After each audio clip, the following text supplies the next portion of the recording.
আপনি কবরে যাবেন বাপ, আপনি কোনো সন্দেহ নাই হাসরের ময়দানে দাঁড়াইতে হবে।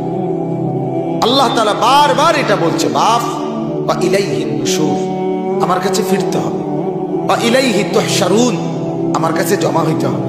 বা ইলাইহি তুরজাউন, আমার কাছে ফিরে আসতে হবে। বা ইলাইহিল মাসির, আমার কাছে প্রত্যাবর্তন করতে হবে।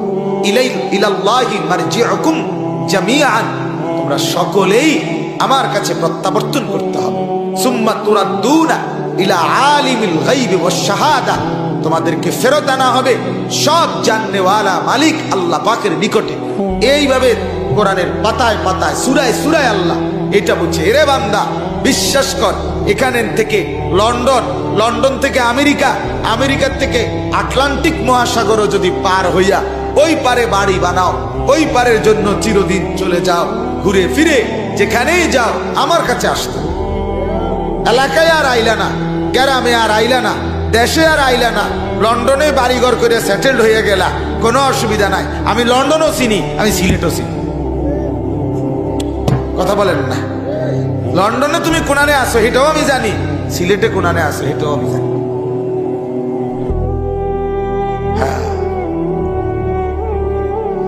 আমার কাছে আসতে হবে, আমার কাছে ফিরতেই হবে। ইন্নাল্লাহা সায়ুকাল্লিম, হাদিসে আছে, নবী বলেন আল্লাহ তাআলা প্রত্যেকের সাথে হাসরের ময়দানে, দোস্ত, যুবক ভাই, মুরব্বী বাপ, আল্লাহ নবী বলছে একজন একজন করে আল্লাহ কথা বলবে প্রত্যেকের সাথে হাসরের ময়দানে, একজন একজন।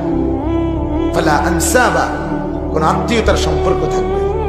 ওয়ালা ইয়াতাসাআলুন, কেউ কাউকে কিছু জিজ্ঞেস করবে না, আলাদা আলাদা, যাও যাও তোমারটা তুমি যাও, যাও, একজন একজন দাঁড়াও। ওয়াকিফুহুম ইন্নাহুম মাসউলুন, আল্লাহ ফেরেশতাকে বলবে, এর দাঁড় করাও, এখানে কি জিজ্ঞেস করা হবে এখন। আল্লাহ তাআলা আমলনামা সামনে নিয়ে আল্লাহ নিজে বলবেন, বান্দা দেখো তো, লিমা ফাআলতা হাদা, এটা কেন করছো? লিমা ফাআলতা হাদা, লিমা তারাকতা হাদা, এটা কেন ছেড়ে দিছো বান্দা? ফজরের নামাজ পড়ো নাই আজ কতদিন হয় বলো, কি কারণ? তুমি কি ঘুম থেকে উঠো নাই? 1 ঘন্টা পরে হলো তো উঠছই, তুমি নাফরমান। 1 ঘন্টা আগে উঠলে কি অসুবিধা হইতো?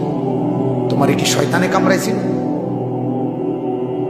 কথা বলেন না? তোমার কি ইবলিসে কামড়ায়? তুমি উঠলে না কেন? বলেন, বিমান যদি রাতের 3টা বাজে ফ্লাইট হয়, তখন কি বিমানের 3 ঘন্টা আগে গিয়ে দাঁড়ায় থাকে না? সেটা পারলা 4 রাকাত নামাজের জন্য 10টা মিনিট উঠতে পারলা না কেন? বলেন না? মূল কারণ কি? মূল কারণ হলো নাফরমান সিদ্ধান্ত নিছে, আমি ঠান্ডা মাথায় হাসতে হাসতে খেলতে খেলতে আগুনে জ্বলমু, জাহান্নামে পুরমু, এটাই আমার ফয়সালা। হুজুর আপনি আমারে ডাইকেন, আমি বেহেশতে যাইতাম। ঠিক না বলেন? এর মূল কথাই, মূল সিদ্ধান্ত আমি যাইতাম না বেহেশতে। নাইলে এত হুজুরের শিক্ষা, এত আলেম ওলামার এত বয়ান, এত জুমার আলোচনা, এত কিছুর পরে চতুর্দিকে কুদরতের নিদর্শন, আল্লাহর নিদর্শন, কোরআন, কিতাব, আলেম, মসজিদ, মাদ্রাসা, এত কিছু থাকার পরেও একটা লোক জাহান্নামে যায় কিভাবে? পথ হারায় কিভাবে? পথ হারায় কিভাবে? মূল কারণ সে নিজেই সিদ্ধান্ত নিছে, আমি আল্লাহর দিকে ফিরবো না, জান্নাতে যাব না, আমার দুনিয়াই নগদ, আমি এখানে যা মজা পাইছি এটাই মজা। মানুষের বেড়ি দেখা আমি এনে যা মজা পাইলাম, পরের সম্পদ চুরি কইরা বাটপারি কইরা ওজনে কম দিয়া চিটারি বাটপারি কইরা এখানে যা ফাঙ্গাস তেলাপিয়া খাইতে পারলাম এটাই স্বাদ। ঘুরে গেরা ফাঙ্গাস আর তেলাপিয়া, ফার্মের মুরগার কক মুরগা, পাতা কফি, ফুলকপি, টমাটো, ধনিয়া, কাঁচা মরিচ, ঠিক কিনা বলেন না? আর কি দুনিয়া কি ভোগ করছি আমরা? খুব বেশি কিছু বাপ বলেন না? জঙ্গলের বাঘ ভাল্লুক এগুলো তো দুনিয়া এর চাইতে বেশি ভোগ করে, এর চাইতে। জঙ্গলের বাঘ সে তো কোনো বেলা ফাঙ্গাস খায় না, তেলাপিয়াও খায় না, প্রত্যেক বেলা গোশত খায়, তার হায়াত যতদিন গোশত ততদিন। আপনি খান প্রত্যেক বেলা গোশত, তা আপনি কি দুনিয়া ভোগ করলেন বলেন? দুনিয়া বেশি কি ভোগ করছে। সাগরের একটা তিমি, আমাদের চট্টগ্রামের বিখ্যাত আলেম আল্লামা ডক্টর আফম ও খালিদ হুসাইন দামাত বারাকাত, বাংলাদেশের বিশিষ্ট গবেষক আলেম, ওনার বয়ানে আমি একদিন শুনছি, হযরত বলছেন, গবেষকরা বলছে একটি তিমি প্রতিদিন 200 মানুষ, যুবক যে পরিমাণ খাবার খায়, একটি তিমি একবারে ওই পরিমাণ খাবার খায়। আপনি বলেন একটি হাতি, হযরত বলছেন 250 কেজি খাবার প্রতিদিন খায়। 250 কেজি হাতি 90 লিটার পানি খায় প্রতিদিন। উনি বলছেন আপনি 250 কেজি খাবার, এবং হযরত আজীব কথা বলছে, আমার খুব দিলে লাগছে এই কথা। এটা দেখেন এত বড় হাতিটা, সে এই কলা গাছের পাতালতা প্রতিদিন আল্লাহর পক্ষ থেকে গড়ে 250 কেজি খাবার খায়, কিন্তু এতটুকু খানা দরকার তার এক এক বেলায়। কিন্তু এরপরও কোনোদিন ওই হাতিটা ফেলে যাওয়া কলা গাছের বাকি পাতালতা এগুলো কোনোদিন বলে আমি পরের বেলায় খামু এই কথা মনে কইরা কান্দে লইয়া একটা গাছও আর একটা কলা গাছও আর ফেরত আবার নিয়ে যায় না। যা খাইছে তো এখানেই খাইছে, ফেলাইয়া গেছে, আর এগুলো কান্দে নেয় না। তার পরের বেলার ভাবনা সে 1 সেকেন্ডও ভাবে না। সে বিশ্বাস করে এক হাতি আসমানে যিনি আছে উনি থাকলে আমার রিজিকও আছে, আর তিনি তো আছেই। কথা বলেন না, তিনি আছে কি না বলেন তো।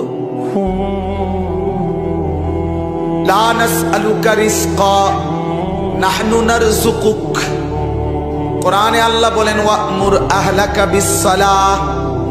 বন্ধু, আপনি আপনার পরিবারের সদস্যদেরকে নামাজের আদেশ করুন, স্ত্রীকে নামাজের কথা বলুন, ছেলে মেয়েকে নামাজের কথা বলুন। ওয়াসতাবির আলাইহা, আপনি নিজেও নামাজের উপরে মজবুত থাকুন।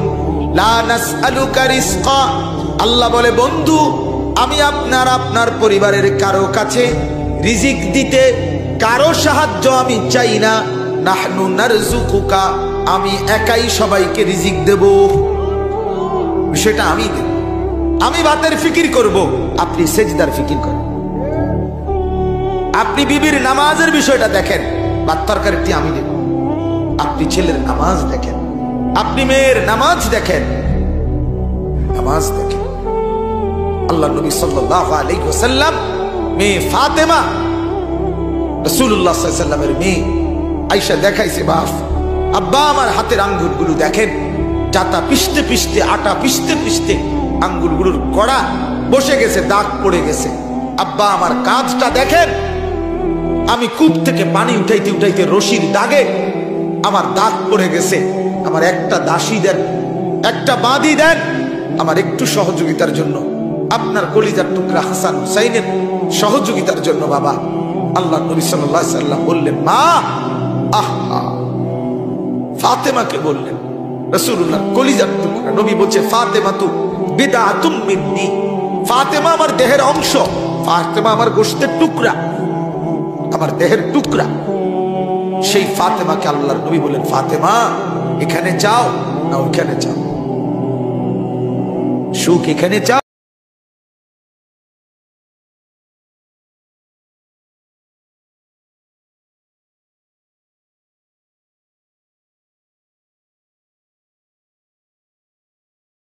এটাই দেন। আল্লাহর নবী বললেন প্রতিদিন ঘুমের সময় 33 বার সুবহানাল্লাহ পড়বা, 33 বার আলহামদুলিল্লাহ পড়বা, 34 বার আল্লাহু আকবার পড়বা। তো এই 3 তাসবিহ 100 বার পড়বা ঘুমের টাইমে। ফাতেমা এটা দাসী এবং বাঁদির চাইতে উত্তম। মেয়ে আসছে দুনিয়া চাইতে, বাপ দিছে আখিরাত। বলেন না, মেয়ে আসছিল কি চাইতে? দুনিয়া চাইতে আসছে, বাবা ফিরাই দিছে কি?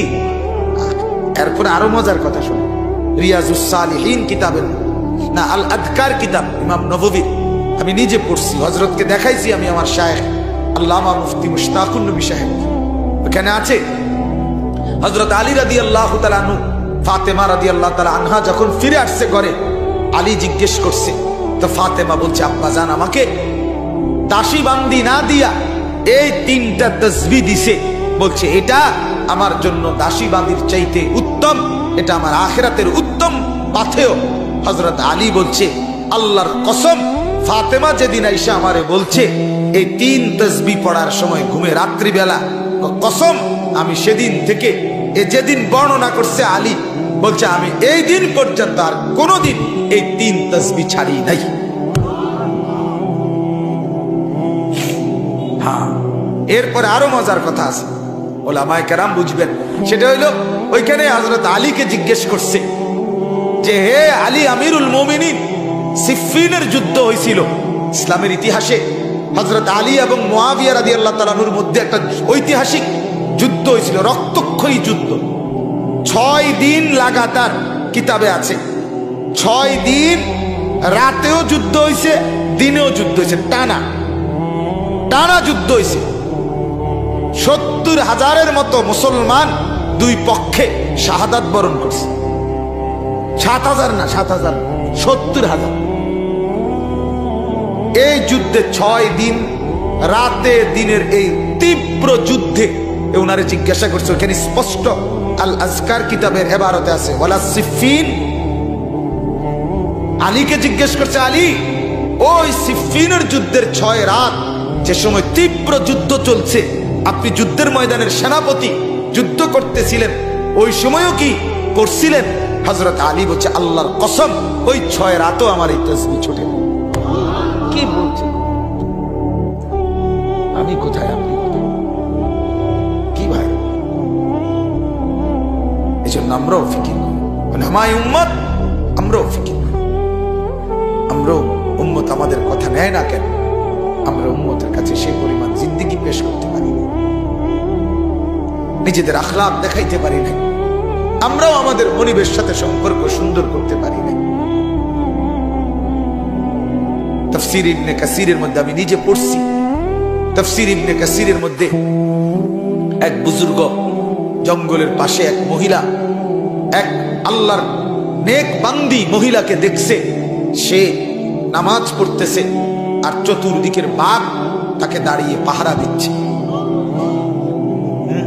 স্পষ্ট আছে, আতা'মুরুনা আন-নাসা বিল বিররি ওয়া তানসাউনা আনফুসাকুম ওয়া আনতুম তাতলুনাল কিতাব। এই আয়াতের তাফসীরে আছে, তাফসীর ইবনে কাসির। তখন উনি জিজ্ঞেস করছে সালাম ফিরাবার পর ওই মহিলাকে, আপনি বাঘের সাথে এই সম্পর্ক আপনার কিভাবে হলো যে আপনি নামাজ পড়েন, জঙ্গলের বাঘ আপনাকে পাহারা দেয়, কামড় দেয় না, আঘাত করে না? তখন সেই নারী বলছিল, ইন্নী আসলাহতু মা বাইনি ওয়া বাইনা রাব্বি ফাআসলাহাল্লাহু মা বাইনি ওয়া বাইনাজ যিআব। বলছে আমি আমার আল্লাহর সাথে সম্পর্ক ঠিক করে নিছি, আমার আল্লাহ বাঘের সাথে আমার সম্পর্ক ঠিক করে নিছি। ঠিক কথা। হায় যদি আমি হতাম জিন্দেগি, তাহলে আপনাদেরকে আমরা বুঝাইতে পারতাম, আমরা পারলাম না আপনাদেরকে বুঝাইতে। 60 বছরের মুরব্বী, আপনি এখনো বিড়ি খান চাচা, আমরা বুঝাইতে পারলাম না, আমরা বুঝাইতে পারলাম না। নাইলে একজন মুরব্বী মুসলমান 60 বছর বয়সী পর্যন্ত চাচা, তিনি এখনো কিভাবে বিড়ি খায়, সিগারেট খায়? বলে আপনি গুনাহ ছাড়বেন কখন বাবা? আপনি কবরে যাবেন না, আপনি মরবেন না। 60 বছর হয়ে গেছে, এখনো পৃথিবীতে থাকতে চাচ্ছেন, আর কতদিন? 600 বছর। তাহলে এই বিড়ি খানার বদ অভ্যাস ছাড়বেন কখন? কথায় কথায় গালি দেওয়ার অভ্যাস ছাড়বেন কখন? টেলিভিশনে বৈশা চা দোকানে নর্তকীর নাচ দেখা বন্ধ করবেন কখন? সুদের লেনদেন বন্ধ করবেন কোন দিন বাবা? ঘরের মধ্যে স্ত্রী, ছেলে মেয়ে, নাতি নাতনি টেলিভিশন দেখে নাচ গান দিন রাত, আপনি এই গুনাহ তাদেরকে বাঁচাবেন কোন দিন? আপনার তো বয়স শেষ, আপনার তো হায়াত শেষ, এরপরও আপনি আমি গুনাহ না ছাড়লে কোন দিন ছাড়বেন? যুবক তোমরা বলো ভাই, নওজোয়ান দাঁড়িয়ে আছেন, বসে আছেন, যে যেভাবে আছেন আমার কোনো আপত্তি নেই, শুধু ভাবো ভাইয়া ছেলেরা, তোমরা নওজোয়ান, তোমাদের কাছেও বলি বাপ, ওই চাচা বুড়ো হইছে, এই চাচা বুড়ো হইছে, এই কারণে ভাইবো না তুমি বুড়া হবে না রে বন্ধু, না বাপ, সবাই বুড়া হয় না, সবাই দাদা হয় না। আল্লাহ তাআলা প্রত্যেককে বৃদ্ধ পর্যন্ত হায়াত দেয় না? দেয়? কথা বলেন না, দেয়। জওয়ান মানুষ মরে না, 12 বছরের বাচ্চা মরে না, 18-20 বছরের যুবক মরে না? তাইলে কোরআনে আছে, আল্লাহ বলছে ওয়ামিনকুম মান ইউতাওয়াফা মিন ক্বাবলু, আমি আল্লাহ তাআলা অনেককেই বৃদ্ধ অবস্থায় পৌঁছাবার আগেই মৃত্যু দিয়ে দিই। কোরআনে আয়াত। অতএব বন্ধু, নিজের উপরে দয়া করো। তু আগার মেরা নিহি বানতা না বান, আপনা তো বন। সৈয়দ আবুল হাসান আলী আন-নদভী রাহমাতুল্লাহর কথা এটা। তিনি বলতেন যে, ও যুবক, তুমি আমার যদি কোনো উপকার নাই করো, কইরো না। সমাজের কোনো উপকার, এলাকার কোনো উপকার যদি না পারো, কইরো না, ঠিক আছে, কমপক্ষে নিজের জন্য তো করো। নিজের ক্ষতিটা করো না, নিজেরে নষ্ট করে দিও না। এই উলঙ্গ ছবি দেখলে তুমি তো নষ্ট হয়ে যাবে, অশ্লীল নারী দেখলে তুমি তো বরবাদ হয়ে যাবে। তোমার যৌবনের শক্তিও শেষ, তোমার আখিরাতের পুঁজিও শেষ। তোমার আর রইল কি? রইলটা কি? গান, নাচ, নর্তকী, জিনা, ব্যভিচার, মদ, জুয়া। আপনারা যারা উপার্জন করেন, কামাই রোজগারি করেন বাপ, আপনারা যারা হারাম রোজগার করেন, মিথ্যা বলেন, ওজনে কম দেন, চুরি করেন, ঠকান, ধোকা দেন, সুদের লেনদেন করেন, কিস্তির লেনদেন করেন, আপনারা হারাম করছেন, নিজের বরবাদও করছেন, স্ত্রী সন্তানের বরবাদও করে দিচ্ছেন। আপনি মূলত জালেম, অবৈধ উপার্জনকারী, সে মূলত ডাকাত, লুণ্ঠনকারী। আপনি ক্ষতি করছেন, নিজের ক্ষতিও, পরিবারেরও ক্ষতি করছেন। তাদের মুখে হাসি, না না, ওই হাসি ফরমালি, আসল হাসি, ওই হাসি ধোকা। এজন্য মুরব্বীদের কাছে অনুরোধ, চা দোকানের আড্ডা বন্ধ করে দেন, বলেন ইনশাআল্লাহ। টেলিভিশন দেখা বন্ধ করে দেন, বিড়ি সিগারেট বন্ধ করে দেন। চাচা, হাত ধরি। আপনি যদি বলেন আপনার পায়ে ধরতে, আমি পায়ে ধরবো চাচা। আপনি আমার চাচা, আমি আপনার ভাতিজা, আপনি আমার দাদা, আমি আপনার নাতি। আমি চাই আমার দাদা যেন হয় জান্নাতি, আমি চাই আমার চাচা যেন হয় জান্নাতি। আমি চাইবো না তো কে চাই? আমরা বলবো না তো কে বলবে আপনাদেরকে? বলে কে বলবে? অতএব দয়া করে ফিকির করে মনের চাহিদা মতো চলবেন না, মনের চাহিদা মতো চলবেন। জিন্দিগি কোরআনের সাথে পেশ করেন, জিন্দিগিটা আলেমদের সামনে পেশ করেন। উপার্জন, প্রত্যেক জিনিস, দুনিয়ার প্রয়োজন পূরণ করার যত কিছু চাহিদা আল্লাহ পূরণের জন্য হালাল ইন্তজাম রাখছে কিনা বলেন না? আপনার মনের কামনা, বাসনা, যৌন চাহিদা পূরণের জন্য আল্লাহ তাআলা হালাল স্ত্রী রাখছেন কিনা? আপনার টাকা পয়সা দরকার, উপার্জন, তো আল্লাহ তাআলা হালাল ব্যবসা, হালাল উপার্জনের পদ্ধতি আল্লাহ রাখছে কিনা? তো কোনটার কারণে আপনি হারামটা গেলেন? কথা বলেন না কেন? কোনটার কারণে? যে হালাল ভাবে নারী, স্ত্রী, এর কোনো ব্যবস্থা নাই, মানুষের বাড়ির পিছনে আড়ন ছাড়া, তাইলে না আপনি যাইতেন। এটা আপনার জন্য তো হালাল ইন্তজাম আছে, আছে কিনা বলেন না? আপনি সুদ ছাড়া, বাটপারি, সিটারি ছাড়া উপার্জনের কোনো মাধ্যম নাই, তো আমরা সিরানি খাই। কথা বলেন না কেন? আমাদের এই লক্ষ লক্ষ ইমাম, আলেম, ওলামা, 6,000 টাকা বেতন, 8,000 টাকা বেতন, 10,000 টাকা বেতন, খোদার 30 দিন আল্লাহর দিকে তাকাইয়া বরকতের মাধ্যমে বিবি বাচ্চা নিয়ে জিন্দিগি চালায়।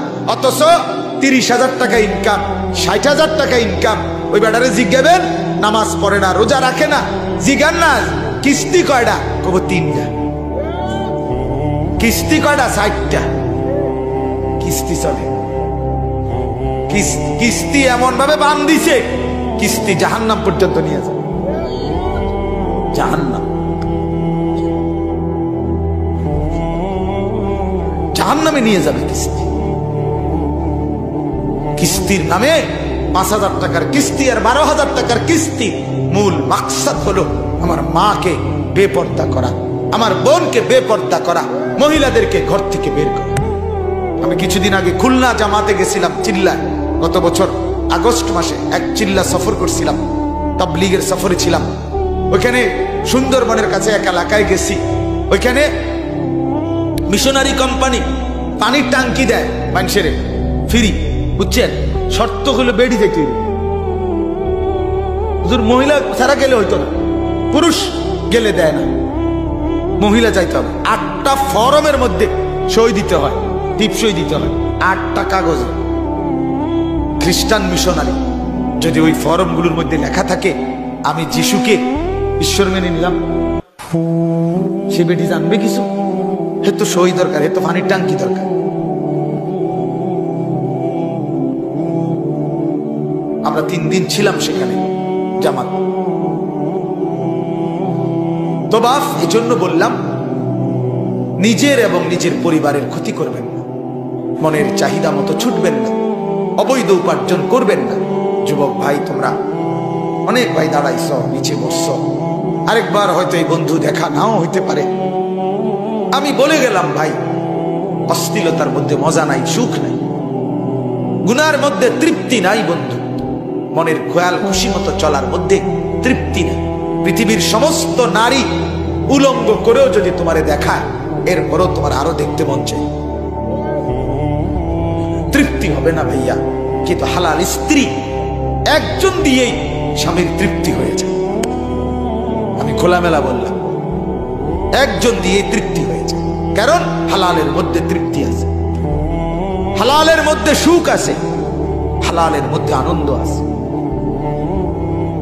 মদখোর যে নেশা করে তার কোনো তৃপ্তি নাই, সে সারাক্ষণ নেশার লাগা পাগল হয়ে থাকে। জুয়া যে খেলে জুয়ারি, তার কোনো তৃপ্তি নাই, সে জুয়া খেলতে খেলতে বাড়ি ঘর ভিটা মাটি অনেক জানোয়ার বউ শুদ্ধা বেচারা আছে না, জুয়ারি এরকম আছে কি? তাইলে গুনাহ কি দেয় না? তৃপ্তি দেয়। এই কোটি কোটি টাকার অট্টালিকার প্রাসাদে হাজারো হাজারো কোটিপতি, যাদের বাড়ি গাড়ি রমরমা, কিন্তু আমি নিজ চোখে দেখছি কোটিপতিরে, কোটি কোটি টাকার বাড়ি, প্রাইভেট মেডিকেল কলেজের চেয়ারম্যান, কোটি কোটি টাকার মালিক, সারা রাত বিল্ডিং এর ছাদে সারা রাত বসে বসে একটার পর একটা সিগারেট খায় আর গিটার বাজায়, গান গায়। গান ছাগল রাতের বেলা কি গান গাছ? গান গা, গান তো গান, গানও না, গানের জাতও না, বুঝলেন নাই কথা? ঘুম নাই, সকাল হলেই লোন, সকাল হলেই লোন, এই ব্যাংকের লোন, ওই ব্যাংকের লোন, ওই ব্যাংকের লোন, বুঝলেন নাই? টেনশন, ঘুমাবে কিভাবে? ঘুমাবে কি? সারা রাত সিগারেটের উপর, বিড়ির উপর। আহ, এটা জিন্দিগি বাপ। আল্লাহ আমাদেরকে বুঝ দান করেন, এজন্য গুনাহ ছেড়ে দেন। বলেন ইনশাআল্লাহ। ছেলেরা বলো না ভাই ইনশাআল্লাহ। নামাজ পড়বো তো ইনশাআল্লাহ। হাত তুলে বলেন, হাত তুলে। ধোকা দিয়ে না, বাটপার তুমি হাত তুললো না, এই কোন চিটার হাত তুললো না। আল্লাহ তাআলা চাইলে হাত অবশ করে দিতে পারে, অবশ করে দিতে। বলেন ইনশাআল্লাহ। আল্লাহ আমাদের প্রত্যেককে নামাজি বানান। চলেন এবার শুধু তর্জমাটা বলি। আল্লাহ তাআলা বলছেন নবীকে, আমাদের প্রিয় নবী সাল্লাল্লাহু আলাইহি সাল্লামকে লক্ষ্য করে আল্লাহ তাআলা বলছেন 25 নম্বর পারা 45 নম্বর সূরা, সূরা জাসিয়া, এই সূরার 23 নম্বর আয়াত। আল্লাহ তাআলা বলেন, আফরাআইতা মান ইত্তাখাযা ইলাহাহু হাওয়াহু। নবীকে আল্লাহ তাআলা বলছে, বন্ধু এই লোকটাকে একটু দেখেন তো। একটা লোকের কথা বলছে, ধরেন, না না এনের কেউ না, আমি অর্থ বুঝাইতেছি। নবীকে আল্লাহ তাআলা বলতেছে, বন্ধু দোস্ত, সে মানিত্তাখাযা ইলাহাহু হাওয়াহু, সে তার মনের চাহিদাকে, তার মন যা চায়, মনে যা ইচ্ছা হয়, এই চাহিদা মনের ইচ্ছাকে সে তার খোদা বানায় ফেলছে। এতে দেখেন, একটা বিষয়ে তার আল্লাহর হুকুমের কোনো পাবন্দি নাই, কোনো পরোয়া নাই। কিরে বেটা, খারাইয়া মতো কা, আমার ইচ্ছা। এই তুমি যে এই মেয়ের লগে কথা কও, আমার ইচ্ছা। এই ছেলে, তুমি যে সারাক্ষণ মোবাইল টিপো, কারণটা কি? আমার ইচ্ছা। বাবা ভাই, আপনি যে সবসময় ওজনে কম দেন, আমার ইচ্ছা। কি আপনি যে কথায় কথায় গালি দেন, আমার ইচ্ছা। এই যে আপনি যে ওজনে সবসময় মানুষের সিটারি বাটফারি কমায় দেন, আমার ইচ্ছা। কথা বলেন, কারে বলতেছি? মনে করেন এই বাটফাররে বলতেছি, তাইলে কি বোঝা গেল? তার উত্তর একটাই, আমার ইচ্ছা, আমার মন চাইছে। তাহলে এই ইচ্ছা আমার মন মতো। এখানে কোরআন কি, আবার এখানে হাদিস কি, অন্য কিছু মানি না আমি। আমার মনে যা চাই তাই করব। আল্লাহ বলে এই নাফরমান তার মনের ইচ্ছাকে খোদা বানায় ফেলছে। কি বানায় ফেলছে বলেন না? হযরত আব্দুল্লাহ ইবনে আব্বাস রাদিয়াল্লাহু তাআলা আনহুমা বলছে, মনের ইচ্ছা মতো যে চলে, এই মনের ইচ্ছাটাই তার খোদা। এই লোকটা একজন মূর্তি পূজক। তাফসীরে কুরতুবিতে আছে, সেও একজন মূর্তি পূজারী। আরেকজন মূর্তির পূজা যেরকম করে, এই নাফরমান মনের চাহিদার পূজা করে। কথা বুঝছেন কি না? এরপর আল্লাহ বলেন, এবার নবীকে তো দেখাইলো তারে, এবার পরিণতি বলতেছে। এবার নবী আল্লাহ বলে, বন্ধু তারে কি করতাম ক? আমি কি করতেছি শোনেন। আল্লাহ তাআলা বলেন, এক নাম্বার, ওয়া আদাল্লাহুল্লাহু আলা ইলমিন, তার কাছে কিন্তু আমি আল্লাহ সবকিছুর জ্ঞান পৌঁছাইছি, কিতাবও দিছি, বুঝাইবার মতো আপনাকেও পাঠাইছি, পরবর্তীতে আলেমও দিছি, সর্বযুগে সর্বজামানায়। আচ্ছা, আপনারা যারা এখানে আছেন, আপনারা এই যে আল্লাহর যে একটা কিতাব আছে কোরআন, এটা জীবনেও শুনছেন না যে এরকম একটা কিতাব আছে খোদার, যেটার থেকে আমাদের দিক নির্দেশনা আছে, জান্নাতে যাওয়ার পথ আছে, এটা জানেন নাই, আজকেই প্রথম শুনছেন। এরকম ভাগ্যবান একটু হাত উঠান। কথা বলেন না, আছেন এমন কোন ভাগ্যবান? না, আপনি জানেন। আপনি কি জানেন যে আমাদের জন্য আল্লাহর পক্ষ থেকে একটা কি আছে? দুই নাম্বার, আপনারা এমন কে আছেন যে জানেন না যে আমরা কোরআন বুঝার জন্য, জান্নাতে যাওয়ার জন্য, আমল চিনবার জন্য বুঝাইয়া দেওয়ার মতো আলেম নাই, বুঝানোর মতো কোনো লোক নাই? এরকম মহল্লাবাসী কেডা? হাত উঠান তো। কথা বলেন না। আল্লাহর জমিন আল্লাহ এভাবেই সাজাইছেন, জমিনের যেখানেই মানুষের অস্তিত্ব, ওয়াজাআকুমুন নাযীর, আল্লাহ বলে ভয় প্রদর্শনকারী, আখিরাতের কথা বলা, জাহান্নামের কথা বলা, পরকালের কথা বলার মতো ভয় প্রদর্শনকারী উপযুক্ত বান্দা প্রত্যেকের কাছে আমি পাঠাইছি। কথা বলেন। আজকে নতুন করে আমার থেকে শুনছেন দেখি, এমন কিচ্ছু নেই। নামাজ আপনার আগের হুজুর যা বলছে 5 ওয়াক্ত, আমি আসছি যেহেতু কুমিল্লা থেকে, কাজে আমার মতে 6 ওয়াক্ত। মাতারেন আমি নতুন কি কইলাম? তাই কুমিল্লার থেকে আইয়া কিলা বলল।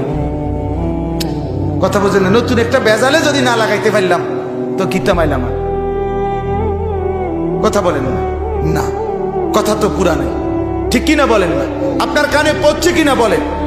মিথ্যা বলা মহাপাপ, এটা আজকেই প্রথম শুনছেন তো? আল্লাহ তাআলা বলেন আলা ইলমি, সবকিছুর জ্ঞান তার কাছে পৌঁছানোর পরেও সে যেহেতু মনের চাহিদাকেই শুধু গ্রহণ করছে, আমার ইলম, কোরআন সুন্নাহ, আমার ওলামাদের বর্ণনা, এগুলো যখন প্রত্যাখ্যান করছে, আমি 1 নাম্বার শাস্তি দিছি, আদাল্লাহুল্লাহ, আমি আল্লাহ এবার তাকে পথভ্রষ্ট, গোমরা করে দিলাম।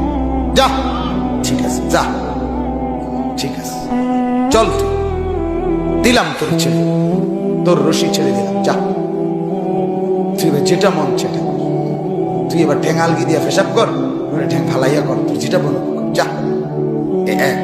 2, ওয়া খাতামা আলা সামঈহি ওয়া কলবি, দ্বিতীয় শাস্তি, আল্লাহ বলে মনের খেয়াল খুশি মতো, মনের ইচ্ছা যা করে তা মতো যে চলে, আমি 2 নাম্বার শাস্তি দেই, তার কান এবং তার দিল, এই দুইটাকে মোহর মেরে দিই, সিল মেরে দে, বন্ধ করে দিলাম, বন্ধ, আটকাই দিলাম, একদম বন্ধ।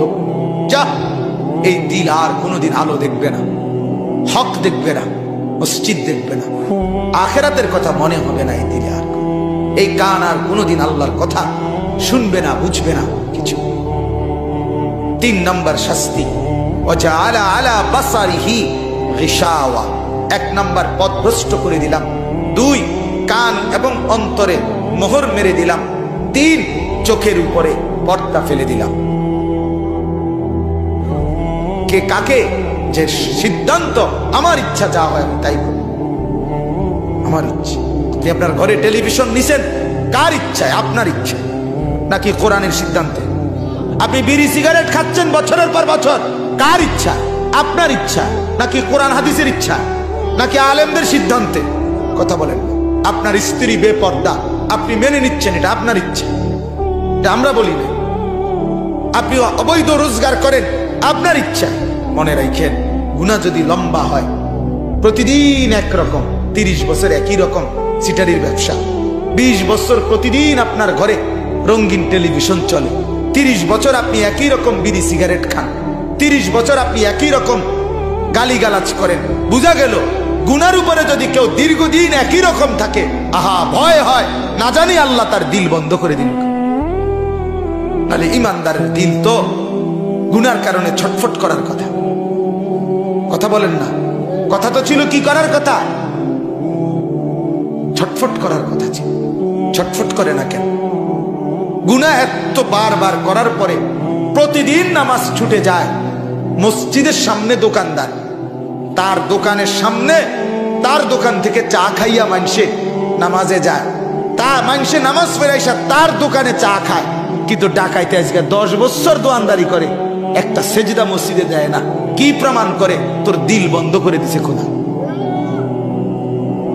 কথা বলেন না, নাইলে তোর কলজার ভিতরে একটা বার নামাজ পড়তে মন চায় না। তুই মানুষ?